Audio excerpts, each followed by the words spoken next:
نحمدہ و نصلی علی رسولہ الکریم اما بعد اعوذ باللہ من الشیطان الرجیم بسم اللہ الرحمن الرحیم۔ ہم نے جو کل جہاں تک کیا تھا سورہ جمعہ سے ہم نے اب آغاز کرنا تھا۔ سورہ جمعہ جو ہے یہ 7 ہجری کے بعد تقریباً کسی زمانے میں نازل ہوئی۔ فتح خیبر جب ہوئی تھی اس کے بعد کا زمانہ جب یہ سورت نازل ہوئی۔ یہ آپ کو پتہ ہے کہ جو یہودیوں کے تینوں قبائل تھے ان میں سے 2 تو مطلب بے دخل کر دیے گئے تھے، ایک تو ختم کر دیا گیا تھا، بنو قریظہ۔ جو بنو نذیر اور بنو قینقاع تھے ان کو بے دخل کر دیا گیا تھا، اور وہ پھر جا کے خیبر میں جا کے آباد ہوئے تھے۔ پھر جو ہے تقریباً 8 ہجری کے آس پاس یہ خیبر کا علاقہ بھی فتح ہو جاتا ہے، اور پھر اس طریقے سے ان کا جو آخری جو اسٹرانگ ہولڈ تھا وہ بھی ختم ہو جاتا ہے۔ تو یہ رائٹ ٹائم تھا کہ ان کو آخری دفعہ دعوت دی جائے۔ آپ کو پتہ بنی اسرائیل کو بہت دفعہ دعوت دی گئی ہے قرآن مجید میں، تو اب جو ہم دیکھتے ہیں کہ سورہ جمعہ میں جو ہے اس میں جو ہے دعوت دی گئی ہے۔ اللہ تعالیٰ جو ہے واضح طور پہ یہاں پہ ان کو فرماتے ہیں کہ دیکھو تمہاری مثال کیا ہے، یعنی یہ جو یہود ہیں ان کی مثال بڑی بری مثال دی گئی ہے، اور یہ شاید مثال ہمارے اوپر بھی پورے طریقے سے لاگو آتی ہے کہ مثل الذین حملوا التوراۃ، کہ ان کی مثال جن کو تورات کا حامل بنایا گیا ہے، یہ کیسی مثال ہے کہ کمثل الخمار، گدھوں کی سی مثال ہے کہ یحمل اسفارا، جن کے اوپر کتابیں لادی ہوں۔ تو یعنی گدھے کے اوپر کتابیں لادی ہوں تو کوئی جو ہے وہ پڑھا لکھا تو نہیں بن جاتا۔ تو یہ معاملہ جو ہے اس یہود کا بھی ہے۔ تو بئس مثل القوم الذین کذبوا بآیاتنا، اللہ فرماتے ہیں کہ اس قوم کی بہت بری مثال ہے جو کہ ہماری آیتوں کو جھٹلاتی رہی ہے۔ واللہ لا یہدی القوم الظالمین، اللہ تعالیٰ ایسے ظالموں کو ہدایت نہیں دیتا۔ تو یہ ایک فیکٹ ہے۔ آج ہمارا بھی یہی حال ہے کہ آج قرآن مجید کو ہم بالکل بھی صحیح طریقے سے نہیں سمجھ رہے، اور یہ بیسیکلی وہی معاملہ ہے جیسے گدھے کے اوپر کتابیں لادی ہوں اور وہ سمجھتا نہیں ہے۔ تو اللہ فرماتے ہیں یہودی اگر تمہارا دعویٰ ہے کہ تم اللہ کے دوست ہو، یعنی ان کا ایک دعویٰ تھا نا کہ ہم تو اللہ تعالیٰ کے بڑے چہیتے ہیں، تو تمہیں تو موت کی تمنا کرنی چاہیے، ٹھیک ہے؟ تو تم موت کی تمنا کیوں نہیں کرتے؟ تو اللہ فرماتے ہیں کہ یہ موت کی تمنا کبھی بھی نہیں کریں گے ان کرتوتوں کے عوض جو کہ انہوں نے کی ہیں، ٹھیک ہے؟ جو کرتوت کرتے رہے ہیں تو ظاہر بات ہے موت کی تمنا نہیں کریں گے۔ تو اس لیے جو ہے آپ ان کو یہ بتا دیں کہ جس موت سے تم بھاگتے پھرتے وہ تو تمہیں پہنچ کر رہے گی، پھر تم سب چھپے کھلے جاننے والے اللہ کی طرف جو ہے لوٹائے جاؤ گے۔ تو اس طرح ان کو آخری دفعہ دعوت دے دی گئی۔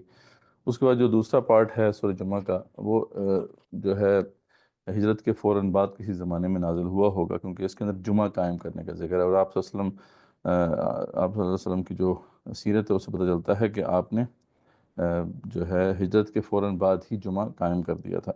ہجرت سے پہلے بھی انصار خاص طور پہ جو ہے اس پہ ڈسکشن کر رہے تھے کہ کوئی جمعہ کا دن ہونا چاہیے۔ جب وہ دیکھتے تھے کہ یہودیوں کا ہفتے کا دن ہے، عیسائیوں کا اتوار کا دن ہے، تو وہ اس بات پہ جو ہے ڈسکس کر رہے تھے کہ ہمارا جمعے کا دن ہونا چاہیے، یعنی اس پہ بھی کافی حد تک متفق تھے وہ لوگ۔ اور اسی لیے مدینہ میں جو اسد بن زرارہ جو تھے، ان کے جو سرداروں میں سے تھے، انہوں نے جو ہے 40 آدمیوں کا ایک جمعہ بھی وہاں پہ کروایا تھا۔ تو یعنی امت مسلمہ میں بہت سے لوگ اس وقت بھی اس بات کی ضرورت محسوس کر رہے تھے کہ اب ہمارا ایک دن ایسا عبادت کا دن ہونا چاہیے جس میں ہم مل کے عبادت کریں۔ تو الحمدللہ پھر یہ جمعہ کا جو دن ہے اس میں عبادت کو اسٹیبلش کیا گیا۔ اس کے بیک گراؤنڈ میں ایک واقعہ یہ ہے کہ کیونکہ شروع کا وقت تھا، ابھی صحابہ کرام کو اس کے آداب کا نہیں پتہ تھا، تو رسول اکرم صلی اللہ علیہ وسلم ایک خطبہ دے رہے تھے جمعہ کا، تو ایک قافلہ آیا باہر۔ آپ کو پتہ ہے کہ وہاں مارکیٹس ہوتی نہیں تھیں، وہاں پہ ضرورت کی چیزیں جو تھیں وہ ٹریڈ کیراوان سے لی جاتی تھیں۔ تو وہ ٹریڈ کیراوان کوئی آیا وہاں پہ، اس نے آواز لگائی اور یہ سب باہر چلے گئے، یہاں تک کہ صرف 12 صحابہ آپ صلی اللہ علیہ وسلم کے ساتھ رہ گئے۔ تو یہ اللہ کو بات پسند نہیں ہے، اور اللہ تعالیٰ نے کہا کہ اس طریقے سے تمہیں نہیں کرنا چاہیے۔ ہاں جمعہ کا وقت ہو جب اس وقت نماز پڑھو، اس کے بعد پھر بے شک تم جا کے کام شام کر سکتے ہو اپنا۔ تو یہ جو ہے سورہ جمعہ کے اندر مضامین ہے۔ اس کے بعد سورہ منافقون ہے۔ سورہ منافقون جو ہے اس میں جو نفاق کا جو مضمون ہے اسے کنکلوڈ کیا گیا ہے۔ میں نے بتایا تھا نا کہ یہ جو اب صورتیں ہیں یہاں پہ تمام مضامین جو پہلے آتے رہے ہیں تفصیلاً آئے ہیں وہ کنکلوڈ ہو رہے ہیں۔ جیسے دیکھا سورہ جمعہ میں جو بنی اسرائیل سے خطاب ہے جو کہ پورے قرآن میں مختلف مقامات پہ آیا، وہ کنکلوڈ کر دیا گیا۔ اسی طریقے سے جو نفاق کا مضمون ہے وہ بہت تفصیلی جو ہے قرآن مجید میں آیا۔ آپ نے دیکھا کہ مختلف مقامات پہ اس کے اوپر تفصیلی ڈسکشنز ہیں. ہم نے دیکھا کہ جہاں پہ بھی جہاد و قتال فی سبیل اللہ کا ذکر ہے وہاں پہ اس کا بھی ضرور لازماً ذکر ہے نفاق کا. تو جو سورہ منافقون ہے وہ اس لحاظ سے ایک جامع صورت ہے، اس میں یہ سارا مضمون جو ہے کنکلوڈ ہوتا ہے. اس کے بیک گراؤنڈ پہ جو واقعہ ہے اس کا ذکر ہم پہلے بھی کر چکے ہیں. یہ غزوہ بنی مستلق تھا جس میں اب رئیس المنافقین عبداللہ بن ابی اور اس کے ساتھیوں کی بڑی تعداد جو ہے شریک ہوئے تھے. اور یہ جو چھوٹا سا مارکہ تھا، مسلمانوں نے فتح حاصل کر لی، اور اس کے بعد پھر مریسے کا ایک مقام ہے، وہاں پہ کنواں تھا، وہاں پہ یہ بیٹھے ہوئے تھے. تو وہاں پہ یہ جو ہے واقعہ پیش آیا جس کا ذکر جو اس صورت میں ہے. اچھا، یہ وہی غزوہ ہے جس کے اندر پھر حضرت عائشہ صدیقہ عنہا پہ تہمت بھی لگائی تھی منافقین نے، آپ کو پتہ ہے، جس کی تفصیل ہم سورہ نور میں دیکھ چکے ہیں. تو وہ کچھ اس طرح سے تھا کہ یہ وہاں پہ کنویں کے پاس پڑاؤ ڈلا ہوا تھا، تو وہاں پانی پہ جھگڑا ہو گیا. ایک غلام تھے یا خادم تھے حضرت عمر بن خطاب کے، جہجہ بن مسعود غفاری، ان کا جو ہے ان کی لڑائی ہوگی. جو انصار میں سے ایک جو تھے ان کے ساتھیوں میں سے تھے سنان بن دبر جوہنی. تو ان دونوں کی لڑائی ہوئی جس پہ جہجہ نے ایک لات بھی مار دی سنان کو. تو سنان جو تھے کیونکہ وہ انصار میں سے تھے تو وہ قدیم یمنی روایات کی روح سے جو ہے لات مارنے کو بہت بڑا مسئلہ سمجھتے تھے. اس وجہ سے جو ہے جھگڑا ہوا اور لوگوں نے کال دینا شروع کر دی. اس پہ رئیس المنافقین کو موقع مل گیا اور اس نے کہا کہ اوس و خزرج کے جتنے بھی تھے لوگ، ان سے کہا دیکھو اپنے بھائی کی مدد کرو، دیکھو کیا کر رہے ہیں یہ لوگ. تو اس نے موقع جان کے اس کو بڑا ایشو بنانے کی کوشش کی. جب رسول اکرم صلی اللہ علیہ وسلم کو یہ آوازیں سنائی دی تو آپ فوراً وہاں پہ آئے اور آپ نے ڈانٹا سب کو کہ یہ اور جاہلیت کی پکار، اور تم یعنی تمہارا کیا تعلق ہے اس جاہلیت کی پکار کے ساتھ کہ جو عصبیت کی بنیاد پہ یہ پکار تم دے رہے ہو، یہ تو بہت ہی گندی چیز ہے، اس کو چھوڑ دو. ٹھیک ہے، تو آپ نے ڈانٹا تو وہ سب لوگ ایک دم خاموش ہو گئے. اچھا، اس پہ پھر جو ہے کچھ منافقین گئے رئیس المنافقین عبداللہ بن ابی کے پاس، اور اس نے کہا، انہوں نے جو ہے ایسے ہی اس کو جو ہے مشتعل کرنے کے لیے کہا کہ دیکھو ہمیں تو تم پہ بڑی امید تھی، اب یہ موقع تھا بولنے کا اور تم آرام سے بیٹھے ہو. اس پہ وہ ویسے ہی تپا بیٹھا ہوا تھا. اس نے کہا کہ دیکھو میں تو تمہیں پہلے ہی کہتا تھا کہ تم نے ان کو پالا ہے یہاں پر، یہ تو ایسے ہی ہے کہ کتے کو پالو اور وہی تمہیں کاٹے. یعنی اس طرح کی اس نے بےہودہ بات کی صحابہ کے بارے میں، اور رسول اکرم صلی اللہ علیہ وسلم کے بارے میں تو اس سے بھی بےہودہ بات کی. اس نے کہا کہ ہم جب واپس جائیں گے نا مدینہ تو عزت والا جو ہے وہ ذلت والے کو نکال دے گا، معاذ اللہ. یعنی آپ صلی اللہ علیہ وسلم کو جو ہے ذلت والا کا. تو اس طرح کی بات اس نے کہی. اچھا، یہ جب بات وہ کر رہا تھا تو ادھر ایک ینگ صحابی تھے زید بن ارقم، وہ بھی موجود تھے. انہوں نے یہ بات سنی. اچھا، انہوں نے اپنے چچا سے ذکر کر دی. ان کے چچا نے پھر رسول اکرم صلی اللہ علیہ وسلم سے ذکر کر دی کہ یہ اس طرح بات ہوئی ہے. اچھا، آپ نے جب اس کو بلایا کہ پہلے تو انہوں نے زید بن ارقم کو بلایا تو انہوں نے کہا بالکل میں نے یہ بات سنی ہے. آپ نے کہا بس اچھی طرح سوچ لو کیونکہ وہ تو بڑا ایک معتبر آدمی ہے اپنے لوگوں میں. تو انہوں نے کہا کہ صاحب بالکل ایسا ہی ہے. تو اس کے بعد پھر جو ہے اس کو بلایا گیا. اس نے صاف انکار کر دیا، میں قسمیں کھا لی کہ میں نے تو کچھ کھا ہی نہیں. اس پہ زید بن ارقم بیچارے جو تھے ان کی پوزیشن بڑی ویک ہو گئی. تو اس پہ پھر جو ہے کچھ مطلب جمع گوئیاں ہو رہی تھیں. تو آپ نے کہا کہ قافلے کو چلنا چاہیے ابھی ہمیں جو ہے. قافلے کو انہوں نے بے وقت کھڑا کر دیا، حالانکہ عام طور پہ قافلے کے چلنے کا وقت جو ہے کچھ اور ہوتا تھا، لیکن انہوں نے جو ہے چلنے کا حکم دے دیا اور 2 دن تک قافلہ چلاتے رہے تاکہ جو یہ باتیں ہیں نا وہ ڈائی آؤٹ ہو جائیں.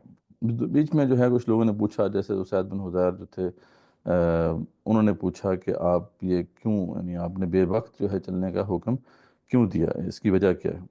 تو انہوں نے صاف کہا کہ تمہارے جو ساتھی ہے اس نے دیکھنا کیسی باتیں کی ہیں. تو اس پہ انہوں نے کہا کہ آپ فکر نہ کریں، مطلب عزت والے تو آپ ہیں، تو آپ اس کی پرواہ نہ کریں. ٹھیک ہے، ذلیل تو یہ خود ہی ہوگا. خیر آہستہ آہستہ یہ بات پھیل گئی، سب کو پتہ چلنا شروع ہو گیا کہ اس نے ایسی باتیں کی ہیں. تو کچھ لوگوں نے اس کو سمجھایا کہ جا کے رسول اکرم صلی اللہ علیہ وسلم کے پاس جا کے معافی مانگ لو. اس نے کہا جی میں نہیں معافی مانگتا، پہلے تو میں ان کے اوپر ایمان لے کے آیا، پھر تم نے کہا زکوٰۃ دو تو میں نے زکوٰۃ بھی دے دی، اب تم کہتے ہو سجدہ کرو محمد صلی اللہ علیہ وسلم کو، تو میں تو نہیں کرتا. اس طرح کی باتیں کر کے چلا گیا. تو یہاں تک کہ جب آخری وقت میں جو ہے اس کا خوب اس کی جو بے عزتی ہوئی اس وقت ہوئی جب ان کے بیٹے کو پتہ چلا، اس کے بیٹے کو، کہ یہ اس نے کہا ہے. بیٹے جو تھے وہ بہت بڑے ہے صحابوں میں شمار ہوتے ہیں ان کا بہت اچھے صحابی تھے. تو ان کو جب پتہ چلا تو انہوں نے جو ہے اس کو روک لیا.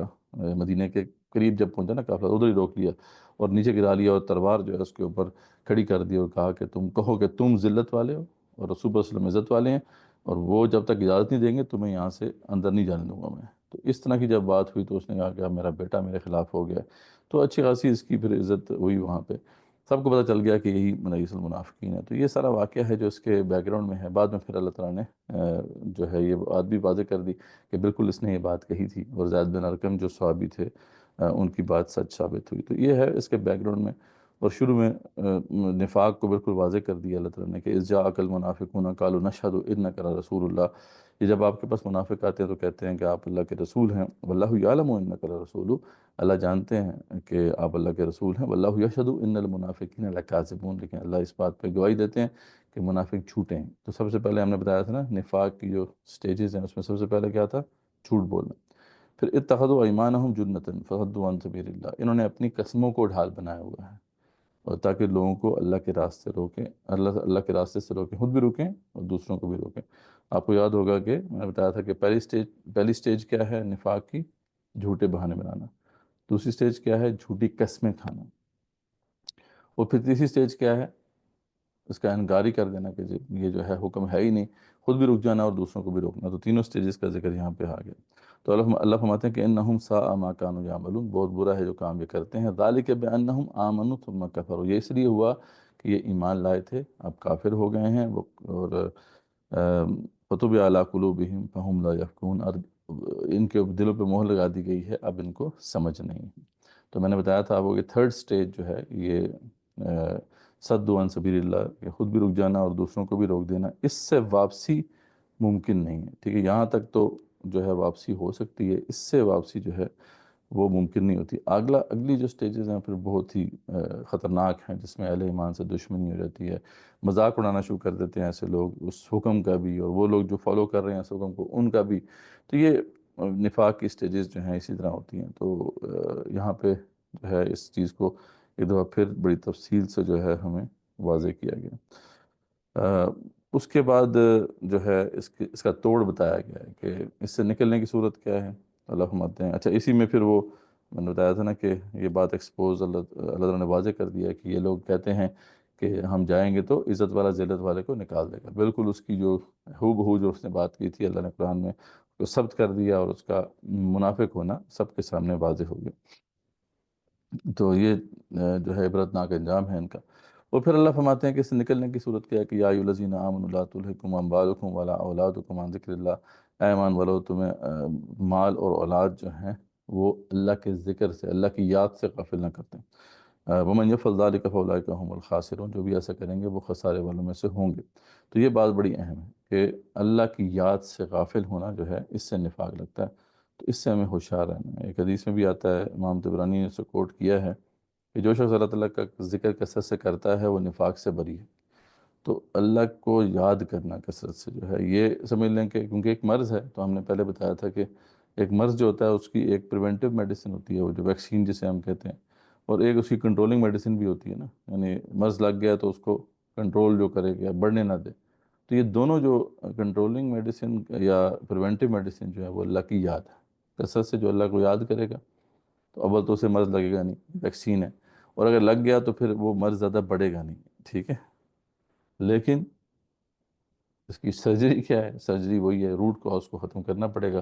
روٹ کاز کیا تھا؟ اللہ کے دین کے لیے مال اور جان کھپانا، جو ہے اس سے جب بندہ پیچھے ہٹتا ہے تو یہ مرض لگتا ہے، ٹھیک ہے؟ تو اس لیے کھپانا شروع کرنا پڑے گا اپنے آپ کو۔ تو یہی جواب دیا آگے اللہ نے، وَأَنفِقُوا مِمَّا رَزَقْنَاكُم مِّن قَبْلِ أَن يَأْتِيَ أَحَدَكُمُ الْمَوْتُ فَيَقُولَ رَبِّ لَوْلَا أَخَّرْتَنِي إِلَىٰ أَجَلٍ قَرِيبٍ فَأَصَدَّقَ وَأَكُن مِّنَ الصَّالِحِينَ، کہ کھپاؤ اپنے آپ کو، جو بھی تمہیں اللہ تعالیٰ نے رزق دیا ہے، رزق میں ہر چیز آ جاتی ہے، مال، صلاحیتیں، ٹائم، وقت، ہر چیز کھپا دو اس سے پہلے کہ تمہارے اوپر وہ موت، کسی کے اوپر موت آ جائے، اور پھر وہ کہے کہ اللہ تعالیٰ مجھے تھوڑی دیر کے لیے مہلت دی ہوتی تو میں جو ہے خوب جو ہے پیسے خرچ کر مال خرچ کرتا اور صالحین میں سے ہو جاتا۔ تو یہ اس وقت اللہ فرماتے ہیں قبول نہیں ہوگی بات۔ تو یہ انفاق جو ہے یہ ہے اس کی سرجری، اور انفاق کا جو لفظ ہے وہ نفقہ سے نکلا ہے، ٹھیک ہے؟ اور نفقہ کا جو ورڈ ہے وہ ہے کھپانا، اس کا مطلب ہے کھپانا۔ عربوں میں جب گھوڑا مرتا ہے تو اسے کہتے ہیں نفق الفرس، یعنی میتۃ الفرس نہیں کہتے کہ گھوڑا مر گیا، گھوڑا کھپ کے مرتا ہے نا۔ تو یہاں پہ یہ ہے کھپا دو اپنے آپ کو، اپنا سب کچھ لگا دو، کھپا دو، تو جو ہے مرد نفاق سے تم بچ سکتے ہو۔ تو یہ الحمدللہ جو ہے اب اس پورا کمپریہنسو جو چیپٹر ہے نفاق کا وہ یہاں پہ انکلوڈ ہوتا ہے۔ اس پہ کوئی کوشچن ہے تو بے شک پوچھ لیں، ورنہ پھر آگے چلتے ہیں۔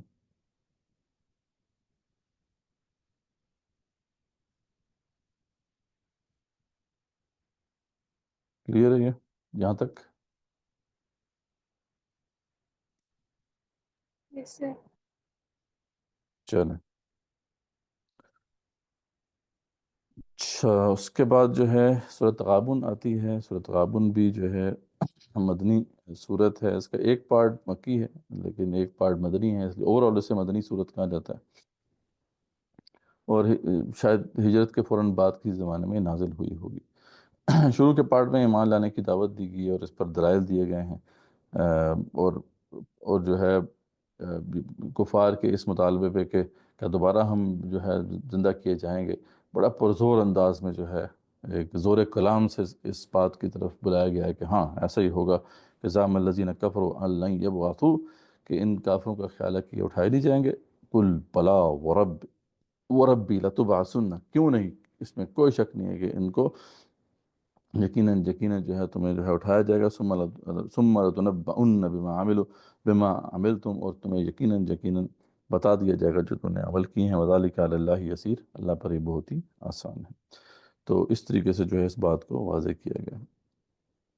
اس کے بعد جو ہے اصل جو ورڈ آتا ہے جو بہت امپورٹنٹ اللہ تعالیٰ نے قیامت یا یوم الحشر کی ایک صفت بیان کی ہے، بڑی زبردست ہے، وہ ہے یوم یجمعکم لیوم الجمع، اور جس دن تم سب اس قسم کو اس جمع کرنے والے دن جمع کیا جائے گا، اللہ تعالیٰ کرے گا ذالک یوم التغابن، وہ ہوگا تغابن کا دن۔ تغابن کہتے ہیں جب کچھ لوگ جو ہیں ایک دوسرے کو نقصان پہنچانے کی کوشش میں لگے ہوئے ہوں، یعنی ایک جو ہے ایک سے زیادہ لوگ ایسے ہیں کہ جو ایک دوسرے کو نقصان پہنچانا چاہتے ہیں اور خود فائدہ لینا چاہتے ہیں، جب اس طرح کا ماحول ہو تو اسے ہم کہتے ہیں تغابن ہے یہاں پر۔ تو اب روز محشر کو تغابن کیوں کہا گیا ہے، اس کی کچھ تفصیل ہم پہلے بھی دیکھ چکے ہیں۔ اس کی جو اصل حقیقت ہے وہ آپ صلی اللہ علیہ وسلم کی حدیث میں سامنے آتی ہے کہ صحیح بخاری میں بھی یہ موجود ہے، اس کے علاوہ صحیح مسلم میں بھی اس طرح کی حدیث موجود ہیں۔ میں نے آپ کو پہلے ایک دفعہ بتائی بھی تھی یہ حدیث کہ آپ نے ایک دفعہ پوچھا صحابہ سے کہ میری امت کا مفلس کون ہے، تو سب نے کہا مفلس وہی ہوگا جس کے پاس مال و متاع نہیں ہے۔ تو آپ نے فرمایا کہ نہیں، میری امت کا مفلس وہ ہے جب قیامت میں پیش ہوگا تو اس کے بہت سارے نیک اعمال ہوں گے، اس نے نماز، روزے، حج، زکوٰۃ بہت کچھ کیا ہوگا، لیکن پھر جس کا انہوں نے حق مارا ہے اس نے، وہ سامنے آنا شروع ہو جائیں گے، مگر اس حال میں آیا ہے کہ کسی کو اس نے گالی دی، کسی پہ بہتان لگایا، کسی کا مال مارا، کسی کا خون بہایا، کسی کو مارا پیٹا۔ اچھا پھر ان سب مظلوموں میں سے ہر ایک پر اس کی نیکیاں بانٹ دی جائیں گی، نیکیاں ختم، چلو جی۔ اور جب نیکیوں میں سے کچھ نہ بچا جس سے ان کا بدلہ چکایا جا سکے، تو ان میں سے ہر ایک کے کچھ گناہ جو ہے لے کر اس پر ڈال دیے جائیں گے اور اس کو جہنم میں ڈال دیا جائے گا۔ تو اس لیے اسے تغابن کا دن کہا گیا ہے کہ اس میں ہر بندہ اعمال کا حریص ہوگا، اور جہاں سے آپ کو پتا ہے کہ موقع ملے گا، کیا خیال ہے کوئی چھوڑے گا؟ اگر آپ کو موقع ملے کہ یار اعمال جو ہیں تم لے سکتے ہو اس سے، دوسرے بندے سے، کیونکہ اس نے تمہیں گالی دی تھی، تمہاری پیٹھ پیچھے غیبت کی تھی، کیا خیال ہے اس وقت آپ چھوڑو گے؟ کوئی بھی نہیں چھوڑے گا، کیونکہ وہاں پہ اعمال سب کو چاہیے۔ آخرت ہے بھائی، ہمیشہ کا لاس ہے یا ہمیشہ کی راحت ہے؟ تو اس لیے وہاں پہ کوئی کسی کا مال، کسی کا جو ہے نا وہ عمل نہیں چھوڑے گا، وہ لے کے چھوڑے گا۔ اس لیے سے یوم التغابن کہا گیا، تو بڑے خوبصورت ایک انداز میں اس بات کو واضح کیا گیا۔ تو اس کے بعد جو ہے اچھا اور برا انجام جو ہے اس کا ذکر ہے، اور پھر ایمان کا جو سب سے بنیادی جو ہے تقاضا کیا ہے، جہاد ہے، تو اس سے روکنے والی چیزوں کا ذکر کیا گیا ہے۔ تو اللہ فرماتے ہیں کہ یا ایھا الذین آمنوا ان من ازواجکم و اولادکم عدوا لکم، بے شک اے ایمان والو تمہاری بیویوں میں اور تمہاری اولاد میں تمہارے دشمن ہیں، فاحذروہم، ان سے بچو، ٹھیک ہے؟ یعنی بڑی جو ہے ایک چونکانے والی بات ہے یہ۔ اس کا بیک گراؤنڈ بھی ہے، مثلا میں کچھ لوگ جو ہیں جب انہوں نے ہجرت کا تقاضا ان کے سامنے آیا تھا مسلمانوں کے سامنے، تو وہ ہجرت نہیں کر پائے کیونکہ ان کی بیوی بچوں نے رونا دھونا شروع کر دیا، اور جو ہے اس وجہ سے وہ متاثر ہو گئے اور وہ نہیں گئے۔ اچھا بعد میں جب ان کو موقع ملا انہوں نے ہجرت کی، تو دیکھا کہ جو پہلے ہجرت کرنے والے تھے وہ ان سے ایمان میں اور درجات میں بہت بلند ہو گئے۔ تو ان کو بڑا غصہ چڑھا اپنے گھر والوں پر. تو اللہ نے فرمایا کہ دیکھو ان کو ان پہ غصہ نہ کرو. فَذَرُوهُمْ وَإِن تَعْفُوا وَتَصْفَحُوا وَتَغْفِرُوا، یعنی اگر تم ان کو جو ہے معاف کر دو، درگزر کر دو، بخش دو، تو اللہ تعالیٰ بخشنے والا مہربان ہے. اللہ بھی تو بخشتا ہے. فَإِنَّ اللَّهَ غَفُورٌ رَحِيمٌ. ان کو ان سے بری طریقے سے پیش نہ ہو، بلکہ ان کی محبت سے بچو. اصل بات یہ ہے کہ یہ جو محبت ہے نا بیوی بچوں کی، یہ پاؤں کی بیڑیاں ہیں، یہ آپ کو آگے نہیں بڑھنے دیتی. ٹھیک ہے، تو بی کیئرفل آف دس. اور پھر ساتھ ہی فرمایا کہ انما اموالکم و اولادکم فتنہ. اچھا، جو ہے ادھر تھا کہ بیویوں اور بچوں سے ہوشیار رہو. اچھا، یہاں پہ کہا گیا ہے کہ بے شک مال اور اولاد یہ فتنہ ہے، آزمائش ہے. تو واللہ عندہ اجر عظیم، اللہ کے پاس بڑا اجر ہے. تو یہی مال، یہ بھی ساتھ اس میں شامل ہوتا ہے. مال اور اولاد یہ آزمائش بھی ہیں، یہ دشمن بھی ہیں. لیکن بیویاں جو ہیں ان کا بھی ذکر ہو گیا. تو بیویاں، بچے اور مال، یہ وہ چیزیں ہیں جو پاؤں کی بیڑیاں ہیں، اور یہی آپ کو روکتے ہیں، ٹھیک ہے، اس راہ سے آگے بڑھنے سے. تو بی کیئرفل آف دیز، کیونکہ یہ آپ کو آگے نہیں بڑھنے دیں گے. اور یہ بڑی انٹرسٹنگ ایک مطلب جو ہے نا ایک لطیف سی بات ہے کہ یا ایھا الذین آمنوا ان من ازواجکم و اولادکم، بے شک تمہاری بیویوں میں اور اولادوں میں جو ہے دشمن ہیں. تو یعنی ساری بیویوں ساری اولاد دشمن نہیں ہوتی. ذریعہ پتہ جو آپ کو ساتھ دے آپ کا اس مشن میں، وہ تو دشمن نہیں ہے، لیکن جو ساتھ نہ دیں وہ دشمن ہے. ٹھیک ہے، تو اس پہ جو ہے اس صورت کو کنکلوڈ کیا گیا. اس پہ کوئی کویشچن ہو تو کلیئر ہے یہاں تک؟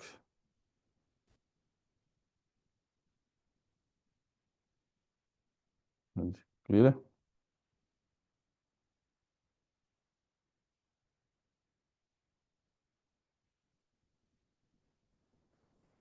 چلیں، کوئی اور کویشچن تو نہیں ہے تو پھر اس کا مطلب ہے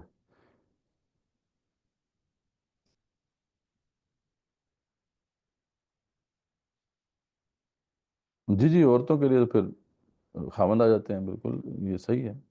ٹھیک ہے، عورتوں کے لیے خاوند ہے، خاوندوں کے لیے عورت ہے. ٹھیک ہے.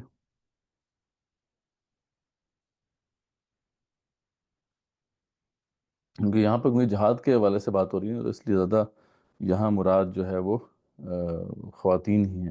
لیکن ضروری نہیں ہے کہ صرف خواتین ہی ہوں، بلکہ یعنی جہاں بھی زوج کا ذکر آتا ہے وہاں پہ خامند بھی آ جاتے ہیں. عورتوں کے لیے ضروری بات ہے وہ خامند کا معاملہ ہے. ٹھیک ہو گیا جی. تو یہاں پہ سورۃ تغابن ختم ہوتی ہے. آگے پھر جو ہے سورۃ طلاق ہے. سورۃ طلاق جو ہے اگین طلاق بہت بڑا چیپٹر رہا ہے پورے قرآن میں. اس پہ ڈسکشنز ہوتی رہی ہیں.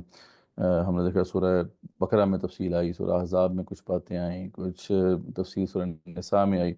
تو جب حکم آیا اس کے بعد اس کی امپلیمنٹیشن ہوئی، تو ظاہر بات ہے کوئی بھی حکم جب امپلیمنٹ ہوتا ہے تو اس سے پھر بہت سے سوالات اٹھتے ہیں. تو ان سب سوالات کو یہاں پہ نا کنکلوڈ کر دیا گیا ہے.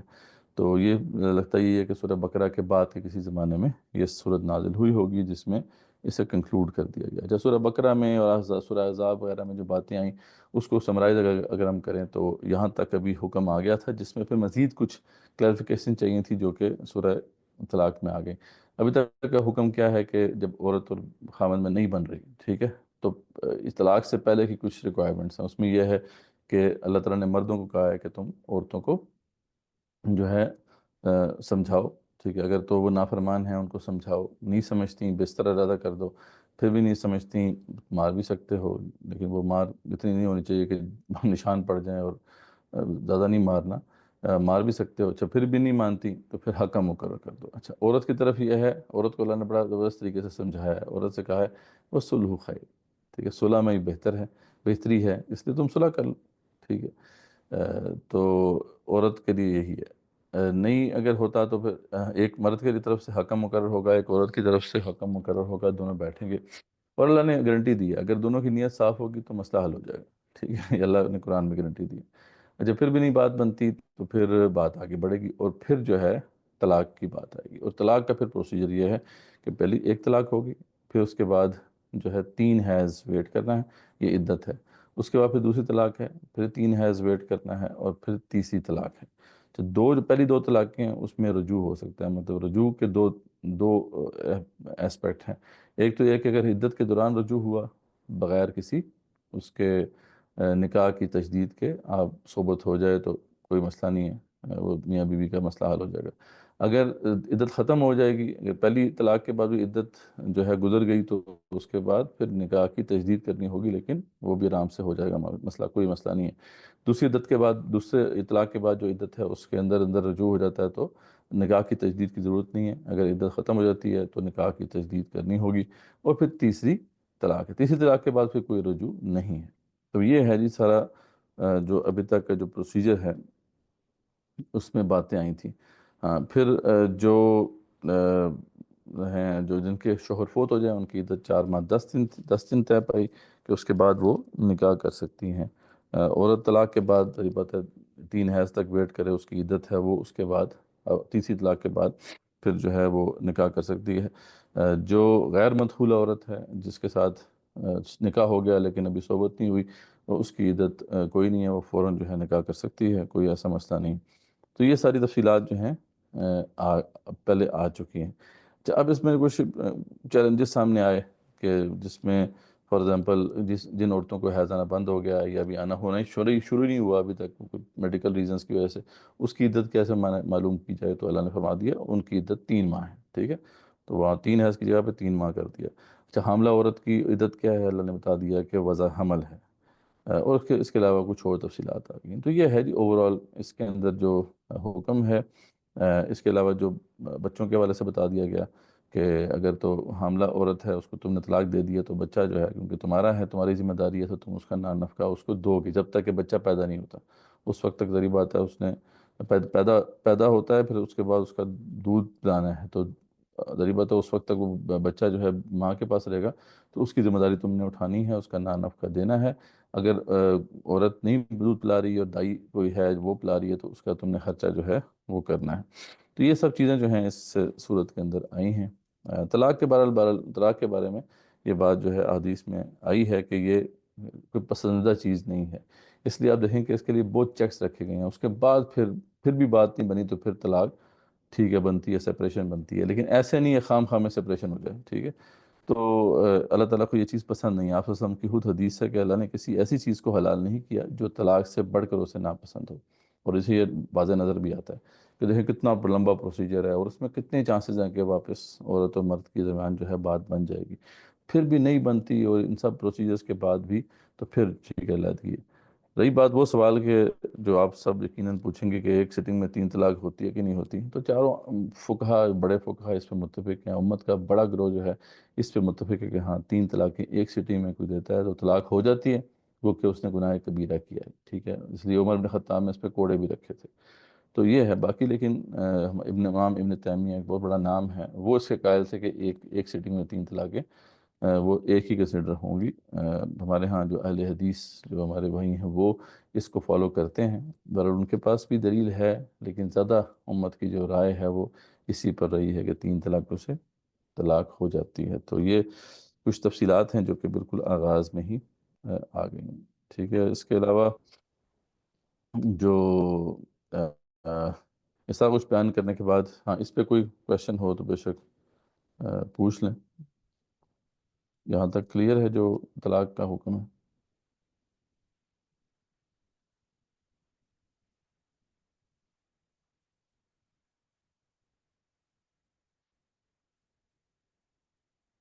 نہیں کلیئر؟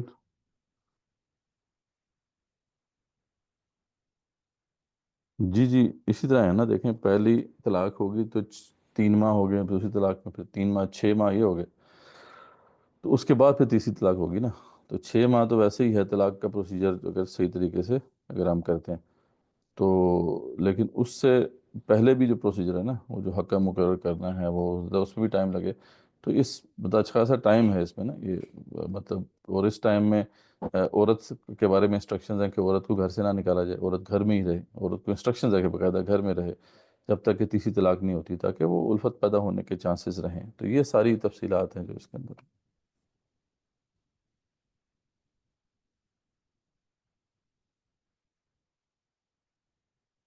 بس یہ تو غلط ہے نا، یہاں پہ تو کچھ بھی نہیں، یہاں پہ تو خیر جہالت ہے، ایک ہی سٹنگ میں 3 طلاقیں دے دیتے ہیں، بس اٹھا کے وہ مارا، تو یہاں پہ تو بیوقوفی ہے، جہالت ہے۔ جو پروسیجر ہے برحال وہ یہی ہے جو ہم نے بتایا ابھی. ٹھیک ہے.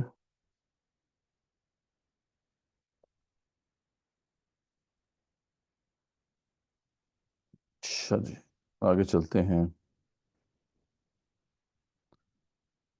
اس کے بعد جو ہے اللہ تعالیٰ نے جو ہے اللہ کے احکامات کی پیروی کا اللہ نے حکم دیا، اور اس کے خلاف ورزی کرنے پر وعیدیں سنائی ہیں. رحمتیں وکئی من قریۃ عتت عن امر ربها، اور بہت سی بستی والوں نے اپنے رب کے حکم سے اور اس کے رسولوں سے سرتابی کی. برسوله فحاسبناها حسابا شدیدا، تو پھر اللہ فرماتے ہیں کہ ہم نے بھی پھر ان سے سخت حساب کیا، انہیں عذاب دیا، اور ایسا عذاب جو کہ نظر نہ آنے والا تھا. اور عذبناها عذابا نکرا، سخت عذاب دیا. اور فذاقت وبال امرها وکان عاقبت امرها خسرا. تو یہ ہے کہ اللہ تعالیٰ فرماتے ہیں کہ جو نہیں مانیں گے اللہ کے احکامات کو، پھر ان کو اسی طریقے سے ہم ہلاک کریں گے. تو سورہ طلاق کے بالکل اینڈ میں ایک مسٹری ہے جسے اللہ تعالیٰ نے ہمارے سامنے رکھ دیا ہے، ایک بہت بڑی مسٹری، جو شاید بڑا سب کچھ جو ہے چینج کر کے رکھ دے ہماری پرسیپشن اس دنیا کے بارے میں. اللہ تعالیٰ نے ہمیشہ آسمانوں کا ذکر کیا اور زمین کا ذکر کیا کہ 7 آسمان اور زمین. لیکن یہاں پہ اللہ نے خاص طور پہ فرمایا کہ اللہ الذی خلق 7 سماوات ومن الارض مثلہن، کہ اللہ تعالیٰ وہی ہے جس نے 7 آسمان پیدا کیے اور زمینیں ان جیسی. ٹھیک ہے. یتنزل الامر بینہن، اور ان سب کے اندر اللہ کا حکم جو ہے جاری ہوتا ہے. لتعلموا ان اللہ علی کل شیء قدیر، تاکہ تم جان لو کہ اللہ ہر چیز پر قادر ہے. وان اللہ قد احاط بكل شيء علما، اور اللہ تعالیٰ نے اللہ تعالیٰ کے علم نے ہر چیز کا احاطہ کیا ہوا ہے. اب یہ ایک بڑی ہی انٹرسٹنگ بات ہے. 7 زمینیں، کیا ہماری جیسی زمین اور بھی ہے، اور کیا وہاں پہ مخلوق بھی ہے؟ تو ابن عباس سے ایک روایت جو کہ کافی جو ہے نا محدثین نے کوٹ کی، جس میں جو ہے مستدرک حاکم میں بھی ہے اور شعب الایمان میں بھی ہے.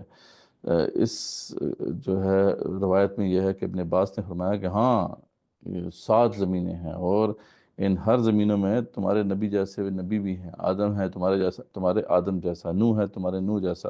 ابراہیم ہے تمہارے ابراہیم جیسا. اور عیسیٰ ہے تمہارے عیسیٰ جیسا.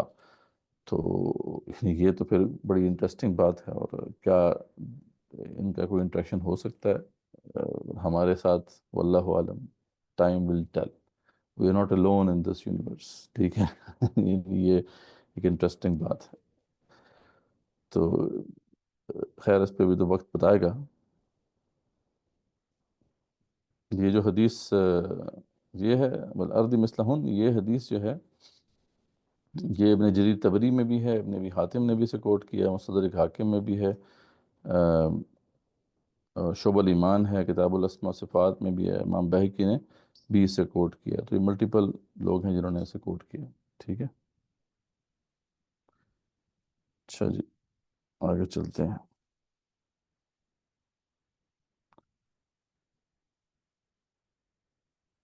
اچھا جی، ٹھیک ہے، یہ تو کمپلیٹ ہو گیا. اس کے بعد پھر سورہ تحریم ہے. یہ بہت انٹرسٹنگ صورت ہے سورہ تحریم. اس کے اندر جو ہے رسول اکرم صلی اللہ علیہ وسلم کے گھر میں جو کچھ مسائل چل رہے تھے اس کا ذکر ہے.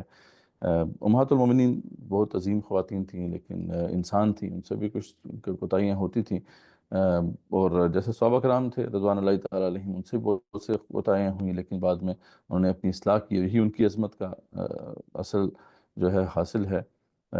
یہی معاملہ امہات المومنین کا بھی تھا. تو ایک وقت میں امہات المومنین کی بھی آپس میں بہت سی جیلسی ہوا کرتی تھی. میری بات ہے ملٹیپل وائفز ہوں تو آپس میں جیلسی تو ہوتی ہے. اب یہاں پہ شروع میں ہی جو ہے کچھ 2 واقعات کا ذکر ہے. ایک واقعہ تو جو ہے شہد کے حوالے سے ہے، اور یہ ہوا کچھ اس طرح سے تھا کہ زینب بنت جاش جو ہیں وہ بعد میں جو ہے نا آپ کے نکاح میں آئیں. اور جو حضرت عائشہ ہیں رضی اللہ عنہا اور حفصہ رضی اللہ عنہا، یہ دونوں جو ہیں پہلے سے جو ہے آپ کے نکاح میں تھیں اور کافی عرصے سے تھیں، تو ان کی آپس میں بڑی بنتی تھی. تو زینب بنت جہش کے ہاں نا آپ نے کچھ زیادہ بیٹھنا شروع کر دیا. تو ان کو اچھا نہیں لگا. انہوں نے پھر پلان بنایا دونوں نے کہ کس طریقے سے حضور صلی اللہ علیہ وسلم کو وہاں سے روکا جائے. تو انہوں نے پلان یہ بنایا، کیونکہ وہاں پہ وہ شہد وغیرہ بھی کوئی آتا تھا تو وہ کھاتے تھے. تو انہوں نے اس کو بنیاد بنا کے جو ہے ایک پلان بنایا. اور یہ پلان یہ تھا کہ جب بھی وہ ان کے پاس آئیں، دونوں کے پاس آئیں، تو یہ کہیں کہ آپ کے منہ سے مغافیر کی بو آتی ہے. وہ ایک مطلب پھول سا تھا جس سے ایک ایک جو ہے بو سی آتی تھی. تو آپ بڑے نفیس انسان تھے، تو آپ نے پھر جب یہ دیکھا کہ یہ دونوں یہ کہہ رہی ہیں، تو انہوں نے کہا ٹھیک ہے، میں آئندہ جو ہے یہ شاید نہیں کھاؤں گا. ٹھیک ہے. تو اس طریقے سے اللہ نے پھر ان کو روکا، منع کیا کہ آپ اپنی بیویوں کے کہنے سے جو ہے ایک حلال چیز کو حرام کیسے کر سکتے ہیں. ٹھیک ہے. تو ایک تو یہ بات اس کے شروع میں آ جاتی ہے. اور پھر جو ہے جب آپ صلی اللہ علیہ وسلم نے یہ جس کو بھی بتایا تھا، غالباً حضرت عائشہ کو بتایا تھا کہ آپ نے کسی سے شیئر نہیں کرنی یہ بات، میں نہیں کھاؤں گا لیکن میں کسی سے شیئر نہیں کرنی. تو وہ بات لیکن حضرت حفصہ سے انہوں نے شیئر کر دی، کیونکہ پلان دونوں نے اکٹھا بنایا تھا. تو انہوں نے پھر بتا دیا کہ جی پلان تھوڑا کامیاب ہو گیا ہے. تو انہوں نے جو حضرت حفصہ سے شیئر کر دیا. جب آپ وسلم کو پتہ چلا، اللہ نے بتا دیا، تو اللہ نے پھر حضرت عائشہ سے پوچھا، رسول اللہ صلی اللہ علیہ وسلم نے حضرت عائشہ سے پوچھا کہ آپ نے یہ کیوں بتایا. تو انہوں نے ماننے کے بجائے کہا کہ اچھا آپ کو کس نے بتایا. یعنی اس پہ پھر آپ صلی اللہ علیہ وسلم نے بتایا کہ دیکھو مجھے تو اس نے بتایا جس کو سب علم ہے. تو اس پہ پھر جو ہے ان کو ندامت بھی ہوئی. اور پھر یہ سارا مسئلہ بھی کلیئر ہو گیا کہ دونوں کا یہ پلان تھا. اس طریقے سے دونوں مائل بھی ہو گئیں، دونوں نے توبہ بھی کی، اللہ نے دونوں کی توبہ قبول کر لی. تو ایک تو یہ واقعہ ہے. دوسرا ماریہ قبطیہ کا واقعہ ہے. ماریہ قبطیہ جو تھیں آپ کی باندھی تھیں، یہ مکوکا سے مصر کو جب آپ نے خط لکھا تھا تو ادھر سے جو ہے گفٹ ملا تھا ماریہ قبطیہ جو تھیں. اور یہ آپ کو بہت محبوب تھیں. انہی سے ابراہیم بھی پیدا ہوئے تھے جو کہ پھر فوت ہو گئے تھے. ایک دفعہ آپ جو تھے حضرت حفصہ رضی اللہ عنہا کی کے حجرے میں موجود تھے، اور ان کا آپ کے پاس جو ہیں حضرت ماریہ قبطیہ بیٹھی ہوئی تھیں. تو اس کو انہوں نے پسند نہیں کیا اور ناراض ہو گئیں. اب ان کو خوش کرنے کے لیے پھر آپ صلی اللہ علیہ وسلم نے یہ عہد کیا تھا کہ میں ماریہ قبطیہ جو ہے اس سے صحبت نہیں کروں گا. تو اس پہ اللہ تعالیٰ نے کہا کہ جو چیز حلال ہے آپ کے لیے اسے آپ حرام کیوں کرتے ہیں. ٹھیک ہے، یہ آپ کے لیے جائز نہیں. تو اس کو پھر جو ہے یعنی اسی بنا پر پھر جو ہے یہ اس کو کریکٹ کیا گیا کہ یہ بات غلط ہے، آپ اقتدام نہ کریں اسے. اور پھر ان کو بھی منع کیا گیا کہ آپ اس طرح کی جلسی آپ کے اندر نہیں ہونی چاہیے.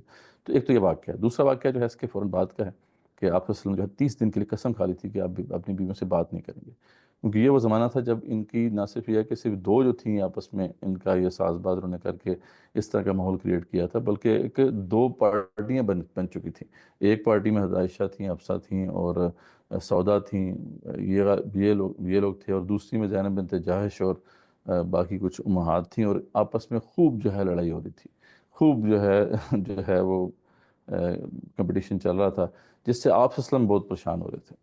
ٹھیک ہے. تو اس کے اوپر پھر جو ہے یہ آیات نازل ہوئیں، ان کو کریکٹ کیا گیا کہ اگر تم باز نہیں آتی تو پھر اللہ تعالیٰ جو ہے اور عورتیں جو ہیں اپنے نبی کو دے دیں گا. تو پھر یہ بات کریکشن ہوگی ان کی. اور اس کے بعد پھر کبھی یہ باتیں ہمیں نظر نہیں آتی کہ ان کے اندر ایسی باتیں آئیں. ٹھیک ہے. تو اس کے بعد پھر اللہ تعالیٰ نے جو ہے اہل ایمان کو بھی یہ سمجھایا کہ دیکھو یہ تم جو ہے اپنے گھر کا خاص خیال رکھا کرو. یا ایھا الذین آمنوا قوا انفسکم واہلیکم نارا. تم اس لیے اپنے گھر کا خاص خیال رکھا کرو، اپنے آپ کو بھی بچاؤ، اپنے گھر والوں کو بھی آگ سے بچاؤ. کیونکہ جو ہے اس طرح کی اگر باتیں ہوں گی آپ کے گھر والوں میں بھی تو وہ اپنا نقصان خود کریں گے. تو جیسے نبی کے گھر میں بھی جگہ شیطان نے جو ہے اس طریقے سے امہات کے ساتھ کیا کہ وہ لڑائی کر رہی تھی آپس میں، اس سے ماحول خراب ہوا تھا. تمہارے گھر میں بھی یہ چیز ہو سکتی ہے. تو اپنے گھر والوں کی تربیت کرو تاکہ وہ جو ہے اس سے باز آئیں اور اپنی آخرت کو خراب نہ کریں. تو یہ اللہ تعالیٰ نے یہاں سمجھا دیا. اور پھر کفار کو بھی منع کر دیا، اور رسول اللہ صلی اللہ علیہ وسلم کو بھی انسٹرکشن دے دی کہ آپ بھی تھوڑے بہت نرم ہیں، آپ منافقین کے اوپر بھی بہت نرم ہیں، کفار پہ بھی نرم ہیں. تو آپ ذرا سخت ہو جائیں. ٹھیک ہے. کافروں منافقوں سے جہاد کریں اور ان پر سخت ہو جائیں. ان کا ٹھکانہ جہنم ہے اور وہ بہت بری جگہ ہے. اس کے بعد پھر اچھی اور بری بیویوں کا ذکر ہے کہ دیکھیں یہ سب کچھ بیان کرنے کے بعد کہ کوشش تو تم کرو گے، لیکن یہ ہے کہ اللہ کے ہاتھ میں ہے کہ کوئی آپ کی کوشش سے صحیح ہوتا ہے یا نہیں ہوتا. دو بہت نیک لوگوں کا ذکر ہے، نوح علیہ السلام، لوط علیہ السلام. ان کی بیویاں نہیں ان کے ساتھ صحیح ہو سکیں، حالانکہ بہترین ان کے مرد تھے اور دونوں نے ان کی خوب تربیت کرنے کی کوشش کی، لیکن وہ دونوں عورتیں جو ہیں جہنم میں جائیں گی، ناکام ہونے والوں میں سے رہیں.